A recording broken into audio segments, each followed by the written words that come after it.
pikiran tidak akan bisa mengendalikan pikirannya. Pikiran tidak akan bisa mengendalikan dirinya sendiri. Karena udah watak dari pikiran itu selalu bergerak. Dia nggak pernah diam. Maka kalau pikiran disuruh mengendalikan dirinya, jelas tidak akan mungkin. Yang bisa mengendalikan pikiran harus si pemilik pikiran itu sendiri. Maka sadar sebagai pemilik dari pikiran itu sendiri, itu yang harus kita capai. Siapa sih pemilik? Ya diri kita yang sebenarnya. Yang saat ini sedang dikuasai oleh pikirannya. Pikiran itulah sebetulnya yang sedang menunggangi kita.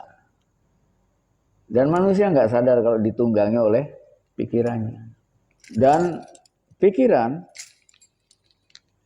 dalam rangka menjajah diri kita, dia menggunakan berbagai macam cara. Pikiran kita selalu mengajak kita ke masa depan atau ke masa lalu.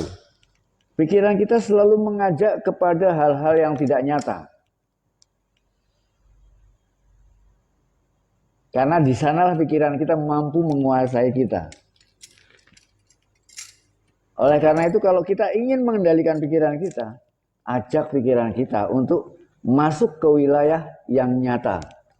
Maka di wilayah kenyataan, pikiran akan diam tidak berkutik. Ajaklah dia pada kenyataan yang sedang kita hadapi. Kenyataan itu hanya di sini dan sekarang. Maka pikiran itu harus kita hadirkan ke sini dan sekarang. Kalau kita sedang berbicara, ajak dia berbicara. Kalau kita sedang makan, ajak dia makan.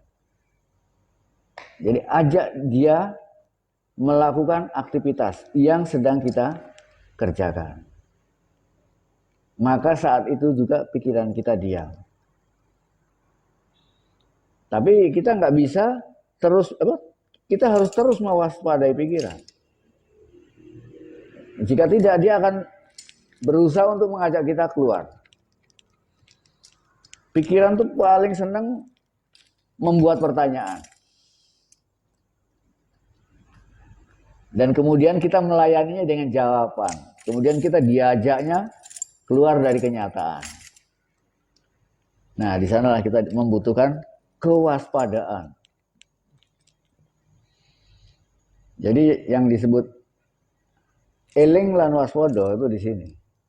Yang harus kita waspadai adalah pikiran kita sendiri. Karena pikiran itu yang seringkali menyesatkan kita. Dan kita kalau dibawa oleh pikiran selalu dibawa ke arah dualitas. Karena pikiran tidak mampu melihat apapun kecuali dalam bentuk dualitas. Dualitas ini kalau dalam agama itu yang disebut dengan syirik. Menduakan, mendualitaskan. Kenyataan itu satu, bukan dua. Gitu.